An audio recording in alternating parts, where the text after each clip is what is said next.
Bonjour à tous, bienvenue sur Timeline Radio dans les interviews Histoire. Je suis ravi de recevoir vraiment avec un grand plaisir, et c'est la première fois, Élodie Sauvage, romancière, passionnée d'histoire, j'imagine, pour son premier livre, un roman historique, Les Oiseaux de Passage, que je vous montre, parce que maintenant vous savez que c'est en vidéo, aux éditions Bernard Lavigne. Bonjour Élodie. Bonjour. Vous savez que j'ai failli vous appeler par le prénom de votre héroïne. Tellement j'ai vécu avec elle, c'est vraiment fabuleux. Alors c'est pas une autobiographie. Tout à fait. Vous allez nous en dire plus, évidemment. C'est pas non plus un simple roman historique, c'est une espèce de mélange sur un travail très important, j'ai l'impression, de documentation, de mémoire familiale, vous allez nous dire tout ça. D'ailleurs, la dédicace est très révélatrice, dès le départ, à Claudine Sauvage, la disparue de mon arbre généalogique. Donc, c'est un roman inspiré d'une histoire familiale réelle, on peut dire ça. Alors, il y a beaucoup de fragments qui sont réels. Par contre, ensuite, il y a toute la fiction qui prend le dessus. Ouais. Mais l'idée, c'était de rendre hommage aux personnes que la grande histoire ne retiendra pas. Et forcément, du coup, dans nos arbres généalogiques, on a tous des femmes et des hommes qui sont des héros du quotidien. Et du coup, j'ai voulu grappiller et puis restituer tout ce qu'on m'avait aussi appris et transmis. Alors, on va parler, j'aime pas dire le pitch parce que c'est un mot anglais et j'ai horreur de ça. Un joli résumé qui donne envie. Allez-y. C'est l'histoire d'hommes et de femmes au début du siècle dernier. C'est ça, 1900... On commence en 1905 et on va les suivre jusqu'en 1918, un peu dans l'esprit d'un roman choral où on va suivre beaucoup de personnages dont les destins vont s'entrecroiser un petit peu comme dans une tresse. Et la particularité, c'est que déjà chacun va essayer de faire sa place dans cette belle époque qui offre un petit peu plus de liberté qu'avant. On découvre de nouveaux métiers, on sort un petit peu des quatre murs de la maison. Et quand 14 arrive et que tout bascule, tout le monde va essayer de faire la guerre à cette grande guerre. Donc les hommes partent au front, bien sûr, mais on reste avec les femmes. Et toutes vont trouver leur bataille, que ce soit contre l'inflation, que ce soit pour sa vie ou sa survie, ou carrément en entrant dans une autre résistance. Au fil du livre, je me suis dit, mais j'ai des centaines de questions à poser. L'émission va durer 3 jours, j'espère que vous avez le temps. Dès le départ, je me suis dit, je ne sais pas si vous avez vu le film, La Venue de l'avenir de Clapiche. Et non. Alors, je vous conseille, c'est un très beau film français, comme on peut en faire de temps en temps. Et je trouve que l'histoire est un peu, se ressemble. C'est-à-dire, voilà, ils découvrent une photo et un tableau. Vous, c'est 3 lettres au départ, et on part dans le passé, et en fait, c'est cette famille qui se découvre, etc. Et je trouve ça absolument passionnant. Et vous m'avez scotché, comme je vous disais un peu hors micro. Au départ, j'hésite toujours sur les romans. Je me dis, voilà, ça va être compliqué à poser des questions, parce que un roman, c'est un bébé, plus qu'un livre d'histoire. C'est quelque chose qui vient de soi. Et donc, qu'est-ce que je peux raconter, moi? Qu'est-ce que je peux poser comme question? Et en fait, l'histoire est tellement prenante que j'en ai des centaines de questions. Parce que il y a des coups de gueule. J'ai l'impression que vous avez poussé des coups de gueule sur la condition féminine, sur la médecine aussi. Enfin, vous travaillez beaucoup sur la médecine. Et oui, je pense que c'est à partir du moment où on écrit un livre, on a forcément un message à faire passer ou des choses à. Je me suis dit, mais il y en a plein. Oui, la médecine, c'est vrai qu'il y a beaucoup de choses traumatisantes. La médecine a évolué, elle continue d'évoluer. Et quand on voit le sort réservé aux femmes dans le cadre d'un accouchement, c'était... C'est trash. C'est trash, en fait. Il y a eu beaucoup... vrai. C'est vrai, oui, voilà. Donc, il y a eu beaucoup de pertes. On parle des pertes au combat, mais les femmes ont quand même payé un lourd tribut. Et notamment parce que dans ce début de siècle, l'obstétrique échappe encore aux hommes. C'était affaire de matrones, affaire de femmes qui venaient accoucher, déjà des accoucheuses. Alors, certes, il y avait peut-être sur les tables de nuit des reliquaires de Sainte Vierge, des draps pas changés, etc., qui pouvaient mettre en danger l'hygiène. Donc, on a voulu rapatrier tout ce beau monde à l'hôpital, en pensant que ce serait mieux, donc on peut pas non plus jeter la pierre, sauf qu'on n'avait pas non plus les bases qui consistaient même à se laver les mains, donc on pouvait passer de cadavres en accoucher, et puis comme ça faire passer des fièvres puerpérales, donc c'est ce qui arrive au tout début, qui est le déclencheur, en tout cas pour Claudine, la perte de son enfant, et donc ça par exemple c'est ce par quoi sont passées beaucoup de femmes, et puis plus tard, j'aborde un peu la psychiatrie aussi, donc ça c'est aussi une autre mémoire familiale où quand on avait une psychose du postpartum, ce qu'on appelle maintenant aujourd'hui une psychose du postpartum, avant on était simplement traité de folle, donc peut-être que pendant l'accouchement ça s'était pas vraiment non plus trop bien passé. Donc il y a des femmes qui juste en accouchant, bien après le chemin direct c'était la clinique psychiatrique et avec tous l'horreur, puisqu'on pouvait être attaché, on pouvait être subir bon, bien sûr les camisoles, les bains froids, enfin voilà, c'était la pente jusqu'en enfer. Et après, c'était compliqué de ressortir cette femme qui parfois disparaît même de la mémoire familiale. Il y a beaucoup de personnes qui retrouvent des ancêtres coincés entre 2 pages d'archives. Et en fait, voilà, il fallait avoir un courage aussi pour s'opposer à la médecine, aller récupérer. Je suis assez d'accord. Moi, j'aimerais savoir, j'ai posé à quel moment vos recherches généalogiques se sont arrêtées et votre imagination a pris le dessus. Comment c'est né ce livre ? Alors je m'appelle Sauvage, Élodie Sauvage, donc j'ai pas pris mon nom de femme, mais j'ai gardé ce nom parce qu'il est quand même assez fort. Et, pas un nom de plume. Et c'est pas un nom de plume, et c'est pas un nom. Je voulais savoir si c'était un nom qui était tombé du ciel ou pas, parce que j'avais notre Claudine Sauvage, donc dans la famille, est la personne qui a abandonné, on va dire, c'est ce qu'on nous a toujours dit, notre arrière-grand-père. Donc il y a cette mémoire familiale, donc je me suis demandé si c'était un nom parce que peut-être que voilà, il y avait eu un viol et que souvent on nous voit le dictionnaire, etc. Ou si c'était un nom qu'on nous avait donné. Et en fait, je me suis rendu compte, encore une fois, de la détresse de certaines femmes qui pouvaient être mises à la rue parce que tombées enceintes et donc sans le support de leur famille. Et ce qui était perturbant, c'est qu'en fait, dans les archives, j'ai découvert qu'elle n'avait pas abandonné la famille. C'est juste qu'elle avait plus assez d'argent et que ça a dû être la mort dans l'âme qu'elle a fait ce choix. Et je me suis dit qu'avec ce livre, j'allais la réhabiliter. Et j'avais donc sa date de naissance, un maigre parcours de vie et sa date de décès avec le lieu de décès qui est quand même très, très éloigné de là où elle vivait. Donc je me suis dit, je vais lui inventer une vie. Et puis, c'est là que la fiction, en tout cas pour ce personnage, est entrée en jeu. Vous avez des personnages magnifiques, le médecin notamment, qui est peut-être mon personnage préféré, parce que je l'avais dit déjà à Corinne Ergas, même éditeur, que j'adore moi la médecine ancienne. J'aime voir les progrès de la médecine, j'adore suivre ça. Et le médecin, et là, c'est un type bien. Contrairement au médecin de Corinne qui est dans son bouquin, qui est quand même pas un type bien. Mais là, le vôtre, c'est vraiment un type bien. C'est quelqu'un qui est presque en avance, en fait, sur son temps. Oui, puis il se lave les mains, lui, par exemple. Il se lave les mains et puis il va découvrir aussi les progrès de la radio qui arrive sur les champs de bataille, et puis il fait des choix courageux aussi parce qu'il aurait pu très bien basculer dans la territoriale et puis plus jamais à être exposé sur les zones de conflit. Et comme c'est un médecin légiste à la base, ses qualités sont reconnues pour aller essayer de rapiécer les morts vivants qui sortent du champ, quoi, puisque on n'est plus perforé par des fusils, on est complètement dévasté par les obus qui vous tombent dessus. C'est un vrai changement. Vous avez beaucoup travaillé, historiquement parlant, beaucoup de recherches. Oui, il faut même savoir où arrêter la recherche, parce que forcément, dès qu'on aborde un thème, donc je pouvais acheter un livre pour écrire 3 lignes. Savoir ce qu'on regarde au cinéma, savoir, tout est recherche, et il faut savoir s'arrêter, ça sert à rien de savoir si je sais pas, on avait un carnet avec une spirale ou quoi. Au bout d'un moment, il fallait s'arrêter. Mais oui, à chaque fois, il faut se documenter pour essayer de faire le moins d'erreurs possible, puisque l'idée, c'est de plonger, être en immersion avec tous ces personnages, donc il faut se renseigner. J'ai essayé de vous prendre un peu au mot, entre guillemets, pour voir si c'était parfois le langage d'époque. Vous, par exemple, il y a putain de merde à un moment donné. Oui, alors peut-être que lui... effectivement, il y a...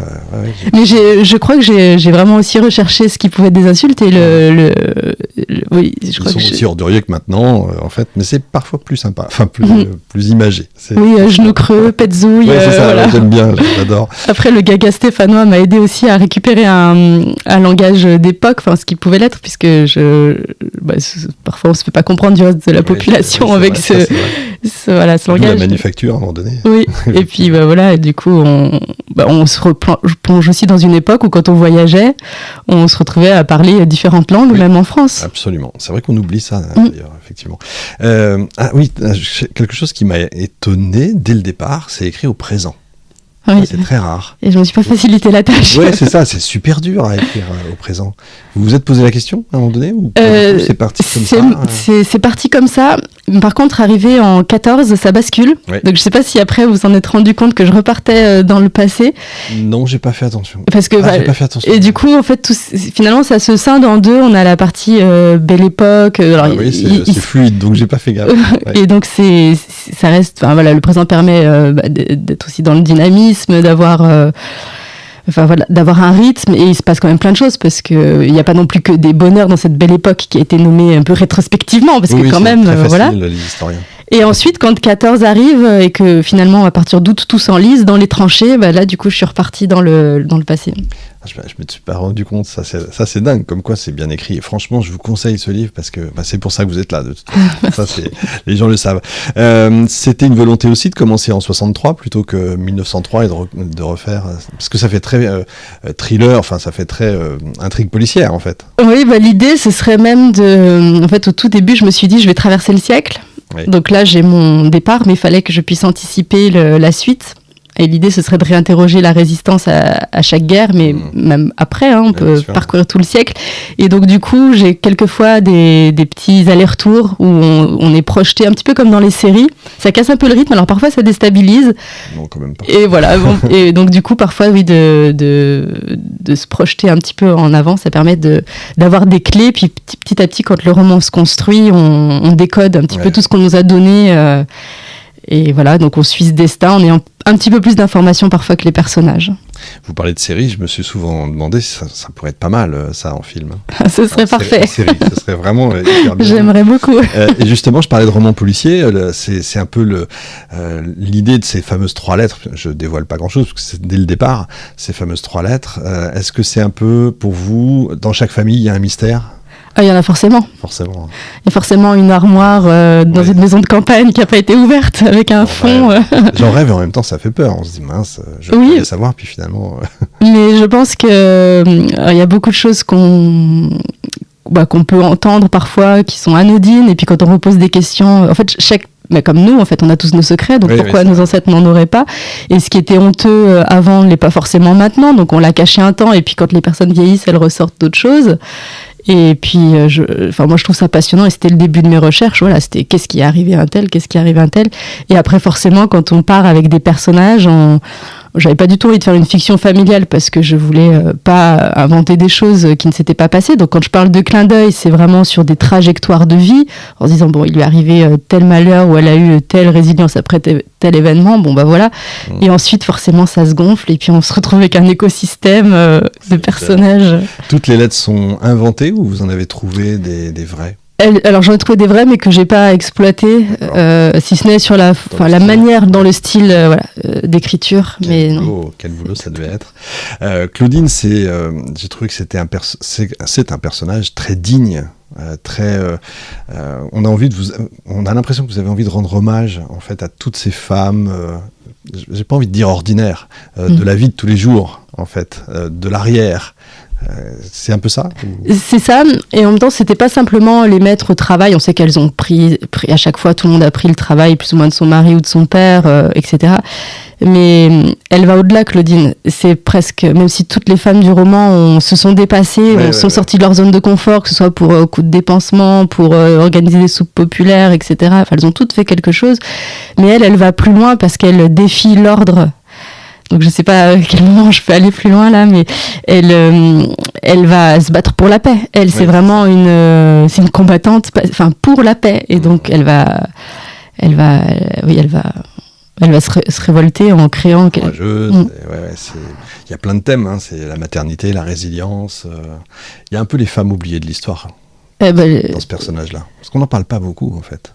Elles sont toutes en une, mais pas forcément que dans celle-ci, parce que l'amitié est aussi assez forte. Et donc, donc vous parliez du médecin tout à l'heure. Il y a un quatuor qui va se mettre en place, parce que du coup, tous ces destins convergent les uns vers les autres.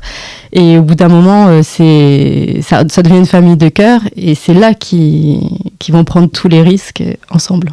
Anatole, c'est un peu le gardien de la mémoire familiale. Du coup, c'est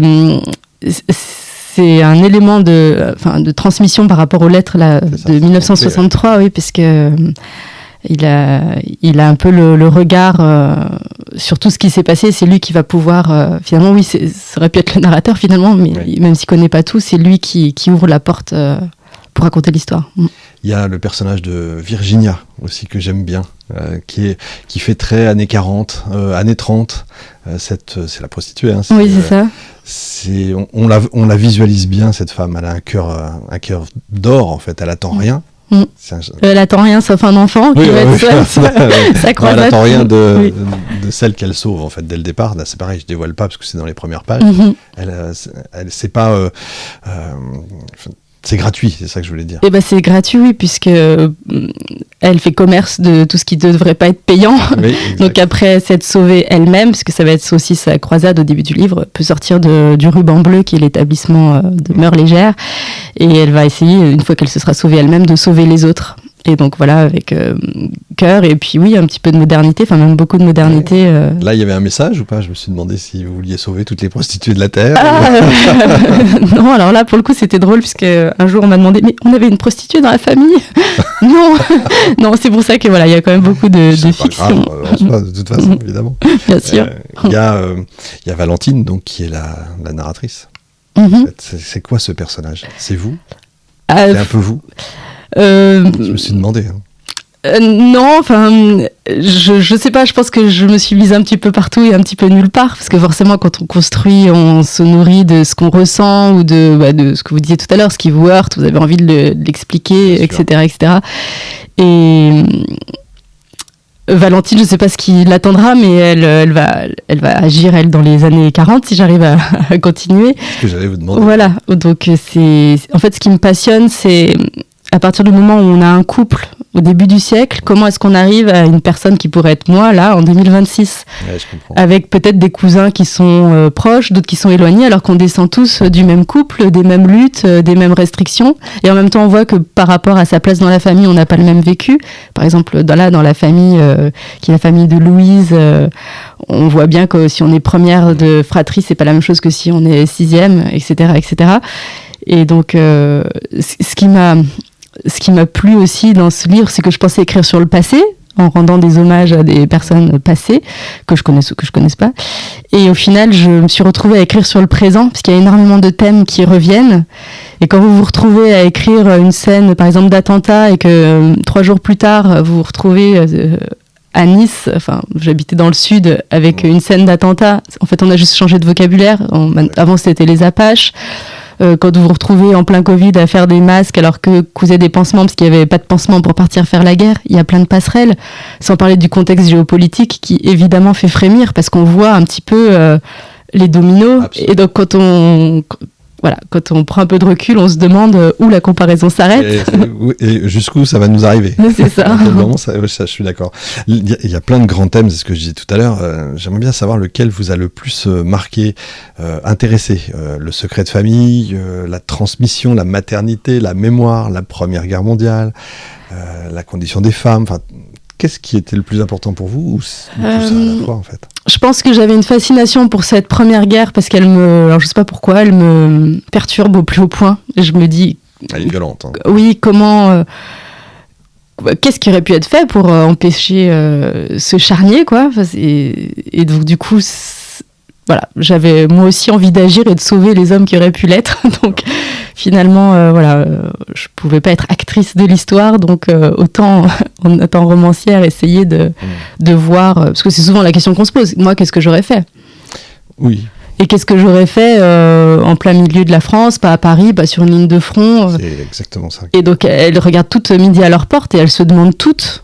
Et puis aussi tous, mais en tout cas les femmes se demandent toutes ce qu'elles vont faire et en fait ça vient naturellement et du coup ça interroge, on se demande là maintenant quelle serait la résistance de nos jours, où se trouve notre combat, qu'est-ce qu'on peut faire à notre échelle et en même temps qu'il peut avoir de grandes incidences. Ouais, je suis assez d'accord, c'est drôle parce que cet après-midi j'ai une émission sur 1776, la naissance des États-Unis. Est-ce que c'était évident ou est-ce que ça aurait pu ne pas arriver ? Effectivement on peut se poser la question exactement comme ça, je suis tout à fait d'accord. D'ailleurs vous vous rappelez à la fin du livre le nombre de morts, c'est une guerre, en plus quasiment tout se passe chez nous, une grande partie se passe chez nous, donc on a été face à un pays violé la Première Guerre mondiale, évidemment. Et puis c'était là au début il y a un personnage qui a fait la guerre précédente et donc qui pense qu'au début on va se contourner, on va s'éviter. Et puis finalement, fin août, il y a déjà 19 morts par minute. Ça, tout le monde s'est planté dans tous les sens, ça c'est clair. C'est les femmes qui portent quand même le roman, globalement. Elles souffrent, c'est elles qui décident, elles sauvent même des hommes. C'était votre intention, là encore, au départ, de dire... sans que c'est pas un roman féministe, c'est pas du tout l'idée. Et puis en fait, je pouvais pas avoir que des femmes, puisqu'au début on se dit oui, je vais rendre hommage à un tel ou une telle. Au début, ce livre ne devait presque pas comporter de recherche. Je m'étais dit, je vais écrire des histoires d'hommes et de femmes, mais basculer dans le temps, et ce sera des histoires d'amour, d'amitié, d'espoir, de désillusion, de trahison, de ce qu'on veut, mais en tout cas, une histoire de nos jours, basculer dans le temps. Bon, déjà, on se rend compte que c'est pas possible. Et puis ensuite, c'est impossible d'écrire que sur des femmes. S'il y a des femmes, il y a forcément des hommes. Bien sûr. Et du coup, voilà, il y a toutes sortes de relations qui sont explorées. Donc, du coup, voilà, il y a des amis, il y a des amants, il y a tout ce qu'on veut, en fait. Comment vous écrivez ? Ça m'intéresse. Est-ce que dès le départ, d'abord, est-ce que vous écrivez en musique, par exemple ? Tout le temps, oui, tout le temps. Tout le temps ? D'accord. Et c'est obligatoire. Alors là, je pense je le sais, avec conviction, parce que Deezer m'a envoyé une notification comme quoi j'étais la deuxième personne au niveau du monde à avoir écouté le plus Angelo Badalamenti.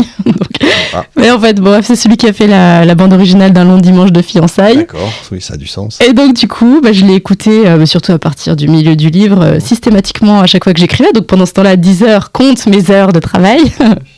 Et donc, je pense que la première, ça devait être sa maman qui a écouté, puis après, vient moi. Et oui, je suis obligée de me mettre... en fait, la musique me permet de renouer instantanément avec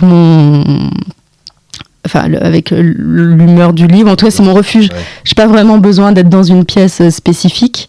Ma pièce, voilà, c'est la musique. Ouais. Et en même temps, quand j'écoutais autre chose, ça évoque tellement de choses. Donc parfois, on pense écrire sur une tonalité, puis la musique est joyeuse, et en fait, on écrit autre chose. À un moment donné, il y a du Célesta et du piano, parce que d'un coup, j'ai entendu ça, et puis qu'après, la musique d'après, quand je faisais des entorses à mon long dimanche de fiançailles, j'avais autre chose, et d'un coup, il y avait une voix, forcément, la voix fait écrire autre chose. Et je fais tout le temps ça, même pour d'autres romans, là, je choisis une musique dès le départ, et puis après, je m'y engouffre. Excellent, j'adore. Et puis, c'est intéressant aussi, parce que parfois, quand on est dans des scènes de bal, ou dans des scènes où il y a de la musique, d'écouter les paroles, c'est très nourrissant, parce que on écoute ce qu'ils écoutaient eux à cette époque-là, et il y a une espèce de couleurs qui se... Ouais. On va venir justement sur les couleurs et tout le reste. Vous écrivez le matin, le midi, l'après-midi, n'importe quand? Alors, ça vous vient tous les jours, vous vous obligez comme certains ou pas? Non, parce que tous les jours, c'est pas possible, j'ai 2 enfants. Et puis ce livre a été écrit sur le temps long, ce qui a été la complexité et la chance, puisque je l'avais commencé en habitant à Paris. On a eu un petit déclic, là, ça fait 8 ans que j'y suis plus. J'ai pas mis 8 ans à l'écrire. Okay. Si on avait tout ramassé, je pense que ça m'aurait pris 1 an. Peut-être un peu plus avec les recherches, mais du coup j'avais commencé un peu au début, et puis ensuite les déménagements, ça reste dans des cartons 6 mois, d'autres choses, des naissances, des mariages, un mariage, etc. Et en fait ça a été une bénédiction, puisque déjà moi j'ai mûri, j'ai vécu d'autres choses, donc j'avais l'impression peut-être de ne rien faire parfois, mais en fait je construisais du matériau de vie, j'observais d'autres choses, j'entendais d'autres choses, et donc finalement parfois je me disais heureusement que j'ai laissé passer du temps, et quand il se passait quelque chose de magique pour moi que j'avais au moment T dans l'écriture, je me disais mais finalement ça c'est une épiphanie, jamais je l'aurais eu si j'avais tout écrit en 3 semaines, et il s'en est passé tellement des moments de grâce dans le livre que là pour le coup dès que j'en avais un, je m'arrêtais et j'étais dans la contemplation. J'imagine, ouais, ça c'est génial. Et du coup vous avez réécrit des passages, ou en vous disant non j'ai évolué, j'ai changé, donc... À la marge, mais non, je pensais justement, vu que le livre est assez copieux, que j'aurais à réécrire ou à supprimer. Au final, j'ai supprimé 6 pages. D'accord. Sur des lapins. Voilà ce que vous avez perdu. La maternité notamment, vous avez commencé avant d'être maman, en fait. Oui. C'est ça, et donc après vous l'avez vécu. Et oui, c'est ça, donc chacune a son parcours, donc je suis parfois dans certaines femmes du livre, parfois non. On se dit que, moi je sais que personnellement à l'époque je serais morte. Pour mes 2 enfants, je pense. Ok. À peu près. Donc voilà. C'est génial. Et en même temps, j'avais besoin aussi d'expier ce qui avait pu arriver à d'autres arrière-grand-mères, notamment celle qui a perdu la raison à la naissance, avec tout ce que ça entraîne pour le reste de la famille. Mais ça m'intéressait voilà, elle aussi de lui rendre hommage, puisque c'était une femme forte avant d'accoucher finalement. L'histoire du placenta, je ne savais pas du tout que si le placenta restait... et ça aussi, oui, et même un petit bout. Je savais pas du tout. Et c'est la peste noire de la mer. D'accord, oui, vous le dites dès le départ. Ça. Et après, vous commencez par lorsque l'enfant paraît, c'est marrant, parce que c'est Victor Hugo, donc... Mais c'est pas mal d'avoir, des clins d'œil, c'est ça. Ça c'est génial. J'ai noté un truc qui était une horreur absolue. Je voulais savoir si c'était vrai ou pas. À un moment donné, vous faites dire à une personne, elle a perdu son enfant, etc. Bah, c'est pas grave, vous trouverez bien quelqu'un pour en faire un autre. Et oui, parce que c'est terrifiant, ça. C'est ça. Et puis justement, la femme, c'est la maternité. Donc quand on est que femme, entre guillemets, perçue comme telle, c'est ton rôle, t'en feras un, t'en feras deux. En fait, la mortalité n'était pas peut-être perçue non plus comme maintenant. Donc on se disait, c'est normal. Oui, certes. Mais là, c'est violent parce qu'elle est traitée comme femme seule, donc sans mari. Et donc, du coup, elle passe pour la femme très légère. Et donc, du coup, vous en retrouverez rien, c'est assez dédaigneux. Ça, c'est un truc que vous avez lu quelque part ou ça vous est venu Non, c'est horrible. Je suis méchante. Non, pas méchante, mais venant d'une femme en plus. Alors, justement, c'était pour... En fait, on choque... parce que en fait j'ai essayé de traduire ce que pouvait être une parole ordinaire, ou en tout cas la dureté. On n'était pas dans les sentiments, même une relation de grands-parents à petit enfant, on n'était pas à se cajoler, c'est venu très très tardivement. Donc la mort, d'ailleurs j'ai appris qu'une sage-femme était considérée comme savante, non pas si elle savait accoucher, mais si elle était capable d'administrer le baptême d'urgence, on va dire. Donc c'est-à-dire que si vous étiez mort, vous finissiez non pas dans le cimetière mais à côté, et il y a des tableaux célèbres qui montrent les enfants cachés dans des sacs de patates. Absolument. Et du coup là par exemple, je sais que moi dans ma famille j'avais un cauchemar récurrent qui venait, et au final j'ai décrypté la chose. Il y avait eu un enfant qui avait complètement disparu de la mémoire familiale parce que accouché mort-né, qu'est-ce qu'on en fait? La mère a forcément dû subir ça et en pleurer. C'est transmis sûrement de génération en génération. Puis par contre, il n'y a pas de nom, il n'y a pas de prénom, il n'y a pas de baptême, il n'y a pas de lieu d'enterrement. Donc ça existait, c'est pas juste il y a 3 siècles, c'est récent comme histoire. Exactement, ça s'est fait froid dans le dos parce que c'était un siècle, quoi. Et pourtant, ça reste des humains qui devaient en souffrir tout autant que nous. C'est juste que voilà. Ça fait réfléchir. Alors, on parlait tout à l'heure d'ambiance, d'écriture. Ce qui est incroyable, ça c'est assez rare. J'ai ressenti le côté très sensoriel de votre écriture, parce qu'on sent les odeurs, la terre. C'est marrant, ça. Ça, c'est rare. Vous avez fait exprès ou c'est naturel? Je suis contente si j'ai réussi, du coup, non, parce que l'idée, c'est... moi, j'aurais voulu... en fait, c'est ma façon d'explorer ce siècle-là, donc du coup... Si je m'imagine, j'essaye de restituer ce que moi je peux voir. Et c'est souvent ce qui est très dur, rapporter le côté organique. Donc si j'ai réussi... complètement. Moi, c'est pour ça, c'est ce qui m'a vraiment fait rentrer dedans. Et c'est pour ça que je vous le conseille à toutes et tous. Pourquoi les oiseaux de passage? C'est qui les oiseaux de passage alors, les oiseaux de passage, il faut attendre le milieu du livre pour un petit peu...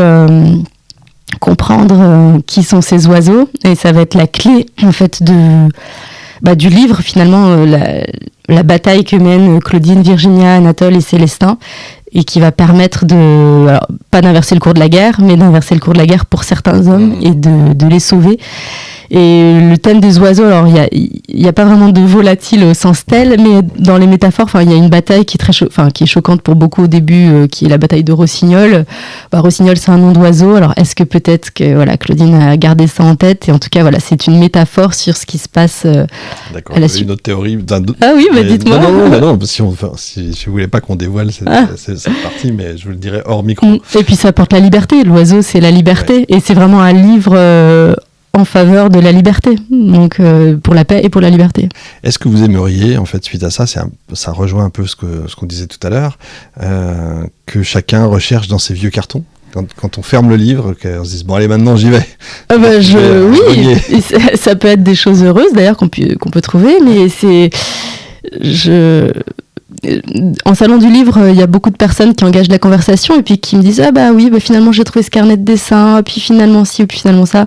D'autres qui ont peur de lire le livre ou de se dire bah oui, peut-être qu'il s'est passé quelque chose que je ne connais pas.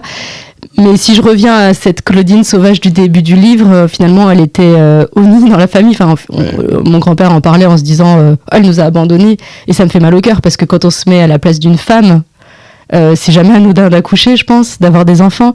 Donc en plus, quand l'histoire vous joue des tours et vous fait passer pour le vilain petit canard, sa vie n'a pas été, je pense, heureuse. Et quand on voit à la fin enfin voilà.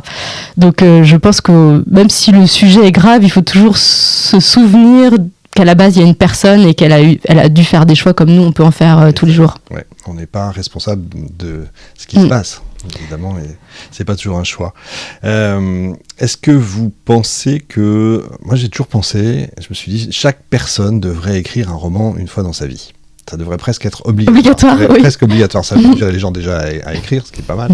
Et du coup, on aurait beaucoup de biographies familiales, et ça, on apprendrait beaucoup pour les historiens, ce serait génial. Vous pensez qu'on a tous des choses à écrire sur sa famille ou... Je pense qu'on a tous des choses à écrire. D'ailleurs, quand on voit des auteurs, par exemple George Sand, elle tenait un carnet de tous les jours, de savoir qu'il y avait la canicule, voilà, c'est ça, et qu'il n'y avait pas une fleur, que l'herbe était jaune. Bon, voilà, c'est pas quelque chose d'extraordinaire, mais bon, on le sait. 45 degrés à l'ombre. Voilà. Et, ouais. Donc ça permet de remettre en perspective, de voir qu'on est passé par les mêmes choses. Et oui, je pense que tout un chacun, déjà, avant d'écrire l'histoire de sa famille, alors je m'y astreins pas, mais j'avais une collègue qui faisait ça, elle écrivait tous les jours ce qui se passait, aussi pour contrer parfois ce qui nous arrive personnellement, comme par exemple des maladies d'Alzheimer ou autres. D'ailleurs, il y a un personnage dans le livre qui en souffre. Et c'est ça. Et du coup, je me dis, si on avait trace, déjà, ça permet souvent, quand quelqu'un décède, on a envie de savoir qui c'était. Souvent, c'est bien trop tard. S'il y avait des petites traces, ce serait bien. Et mon rêve, je sais pas si on peut dire ça, mais j'aimerais bien aller dans les maisons de retraite, recueillir les paroles, voilà, passeurs de mémoire, là. Faites-le. C'est super, ça. Donc, ça existe, d'ailleurs. Ce serait bien que ça existe. Oui, ce serait bien, parce que souvent, au bout d'un moment, au début, on a de la pudeur, surtout pour ces générations. Puis quand c'est le moment, souvent, il y a de la déperdition. Et puis, c'est un petit peu parfois douloureux. Exact. Donc on dit toujours que quand une personne âgée meurt, c'est une bibliothèque qui prend feu. Exactement. Et qu'on peut mourir autant de fois que la mémoire s'éteint. Ouais. Donc si l'histoire est racontée... Vous avez des frères et sœurs ? J'ai une sœur. Qu'est-ce qu'elle a pensé de... Alors Audrey, si tu m'entends, tu as le droit de finir le livre. Elle n'a pas fini. Je crois qu'elle a commencé, mais elle aussi, elle a eu un bébé et du coup... Ça n'empêche pas. Ouais, elle a moins de temps. Voilà. Puis après, je pense que voilà, donc dans ma famille, beaucoup de personnes l'ont lu évidemment. Puis je pense que d'autres ont aussi peut-être de la pudeur de se dire que voilà, parce que moi je suis leur fille ou je suis un tel, donc forcément on se demande à chaque ligne, est-ce que c'est vrai ? On ne sait pas en fait, on ne saura jamais. D'accord, effectivement. En refermant le roman, moi j'ai eu le sentiment que vous écriviez moins sur le passé, c'est ce que vous avez dit tout à l'heure, que sur la transmission, et finalement moins sur les morts que sur les vivants. C'est un peu ça. Il y a une espèce de message. Vivez parce que la vie est géniale et il peut se passer n'importe quoi, mais tout est beau quelque part. C'est ça. En fait, encore une fois, oui, c'est assez difficile de qualifier le livre. On peut pas dire que c'est un livre sur de l'histoire pure, mais en même temps, la trame, comme on en a parlé, a été vérifiée par un certain nombre de recherches. Mais je voulais vraiment raconter des histoires d'hommes et de femmes. Ouais, c'est clair. Et donc, du coup, forcément, j'avais envie de mettre en valeur de beaux sentiments aussi, mais les beaux sentiments sont dans les choses positives et dans les choses plus négatives, dans ce qui consolide les liens, ce qui agrège les personnes les unes aux autres. Pourquoi est-ce que d'un coup une personne devient inestimable dans votre vie alors que c'est qu'une amie, et parfois c'est quelqu'un de votre famille, alors là du coup c'est tout l'inverse, parce qu'à un moment il y a une histoire de tutelle, parce que quand on perdait son mari, on était quand même géré par un curateur de ventre. Et donc, du coup, l'idée, c'est de rendre hommage à l'humanité, finalement, et de se dire... c'est ça qui est bien, d'ailleurs, dans le livre, c'est que, justement, on voyage dans l'histoire sans avoir un cours d'histoire. Voilà, et ça, c'est bien, effectivement. C'est quoi le personnage qui vous a le plus accompagné, que vous aimez, qui est le plus proche de vous ? Je pense que Claudine est quand même la personne qui... effectivement. Est-ce que ça c'est pareil, je sais pas si vous allez continuer ou pas le roman, visiblement oui. J'espère qu'il va falloir du temps. Mais... Je me suis demandé si en terminant l'écriture et puis la relecture, j'imagine que vous avez ça relu plusieurs fois, puis vous le dites, puis Corinne a relu, oui, bien sûr, le sentiment de dire adieu à des proches. Vous savez, c'est affreux. Ouais, voilà. Alors mon mari se moquait beaucoup de moi quand, par exemple, un 15 août, j'étais en train d'écrire, alors, comme je disais n'importe où, donc là j'étais sur une chaise sur la terrasse, et il me voit pleurer. Donc bien sûr je m'éloigne parce que mes enfants arrivaient, donc j'avais pas très envie qu'ils me voient traumatisée à ce point, et j'en ai encore les larmes aux yeux. Et d'ailleurs je pleure systématiquement au même passage du livre. Donc j'ai beau l'avoir lu plus de 15 fois, je me fais cueillir au même endroit. Et donc forcément quand je disais au revoir à un personnage, c'était pas pour faire plaisir à quiconque de le supprimer. Donc voilà. Et à la fin du livre, j'ai eu l'impression d'en perdre quand même pas mal. Et quand je vais aux commémorations à 11 novembre, ça vous touche. Ça me touche parce que je connais personne de ma famille finalement qui est mort directement de la guerre. Et en même temps, quand mon mari me dit en même temps, qu'est-ce qu'elle fait encore au cimetière ? Bah oui, mais en même temps avec tous ceux qu'elle a tués, elle est bien obligée d'aller leur rendre hommage. Et oui, évidemment qu'on souffre de les voir partir. Et même sur des personnages qui se sont invités d'eux-mêmes. Par exemple, il y a le personnage d'Yvonne qui était vraiment la femme d'Amanuchar. Elle n'était pas du tout prévue au programme. Mais alors, quand elle est partie, ça a été finalement une des morts les plus violentes. Pour peu que vous rajoutiez une petite parole que vous avez entendue de votre grand-père, là, c'est cuit. C'est mort, oui, je comprends tout à fait. Justement, pour terminer, quand vous écrivez, vous savez exactement ce qu'ils vont devenir, vos personnages, ou vous écrivez comme ça vous vient ? Alors, non. Alors, en fait, mon fonctionnement, j'ai une feuille, en tout cas pour ce livre, c'était ça, une feuille à 4, et je tire des lignes, une ligne par personnage, et puis en vertical, je mets une timeline, ouais. Où je marque, donc c'était une année par page. Ça permettait de voir aussi comment équilibrer les personnages, et donc je place après au croisement ce qui leur arrive. Donc j'ai beaucoup de feuilles comme ça, et ça me permettait de gommer, de déplacer, de savoir qui finissait son armée active à ce moment-là, qui avait un enfant 9 mois plus tard, donc ça permettait de tout savoir. Et après, je déteste rentrer plus en précision parce qu'il y a vraiment trop de magie qui serait perdue. Donc je rentre dedans, et ensuite arrive ce qui arrive. Donc parfois, en fait, je m'attendais pas à ce qu'il y ait autant de sous-histoires. Et finalement, tout s'ouvre jusqu'au milieu du roman où après tout se referme. Donc on le sent vraiment, à chaque fois je le perçois. Et donc du coup, on finit par refaire la tresse, refermer. Et je sais qu'il y a quelques auteurs, pour avoir suivi une fois une masterclass en ligne, qui font des tableaux Excel, qui racontent le menu, la scène, y compris les dialogues. Mais en fait, moi, ça m'ennuie à partir du moment où je sais. Et puis, quand je dis quand il s'est passé des épiphanies, c'est des choses que je ne pouvais pas savoir de mes recherches et qui se sont avérées juste après. Ou des choses drôles. Par exemple, à un moment donné, je cherche une adresse, même un nom en Allemagne. Donc, je me dis Schroeder. Bon, voilà, je zoome sur Google dans une ville au hasard en Allemagne. Je tombe sur Schroederstrasse. Donc ça, c'est génial. C'est incroyable. Quand on voit qu'il y a un seul endroit en France où les femmes se sont couchées sur les rails pour empêcher les hommes de partir faire la guerre. Et finalement, c'est la gare que j'ai empruntée pour aller en prépa pendant 3 ans, tous les vendredis et tous les lundis. Donc je pense qu'il y a une mémoire des lieux, et ça, j'en suis convaincue. Et mon éditeur, quand il m'a demandé un peu d'iconographie pour faire la promotion du livre, à un moment donné, je cherchais du coup des images de ce qu'aurait pu être mon établissement de santé. Et je me suis dit, là, par rapport au trajet qu'ils font, c'est ici. Et finalement, j'ai trouvé une carte postale où c'était un établissement de santé. Maintenant, c'est un bassin de rétention. C'est dément. Et ainsi de suite, ainsi de suite. Ça s'est fait tellement de fois. Pareil, quand j'ai voulu préciser le nom des rues, que j'avais mis au hasard, la rue des Jardins. Il se trouve que à Saint-Étienne, à cette époque-là où j'ai mis ça, il y avait la rue des Jardins. Et là, je me dis, c'est la beauté. En fait, j'ai l'impression qu'il y a un paratonnerre. Et je pense qu'on a tous. Alors, peut-être que tout le monde doit écrire un livre, mais tout le monde doit se faire confiance, je pense aussi, sur ce qu'il ressent. Et quand on a des espèces de flashs, alors, que ce soit par l'écriture ou par ça, j'ai une impression parfois de déjà vu ou une relation avec une maison. Il y a des lieux où on rentre, on se sent bien. Il y a des lieux où on rentre, on a envie de reculer. Je pense qu'il faut se faire confiance. Et je pense qu'on s'est un peu déconnecté de ça, de ce qui nous transpire dessus. Alors que ce soit par... on dit bien que voilà, la charge émotionnelle est conduite par les femmes et les hommes, bien sûr, mais elle est retenue de génération en génération. Et je pense que c'est pas des fadaises. Je pense que vraiment... Il était là. Alors je sais pas du coup ce qui est vrai ou pas. Tous les personnages étaient là. Mais à un moment donné, je me suis demandé, voilà, comme à un moment j'évoque pareil une trajectoire d'arrière-grands-parents.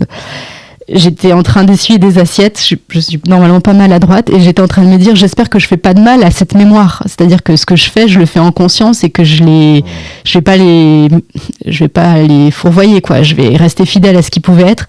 Et là, qu'est-ce que je vois à l'assiette qui fait 4 tours en l'air, mais vraiment comme au cirque, qui s'éclate par terre, et ma grand-mère me dit, c'était les assiettes de mariage des parents de papy. Et là, je me suis dit, voilà, tu l'as ton signe.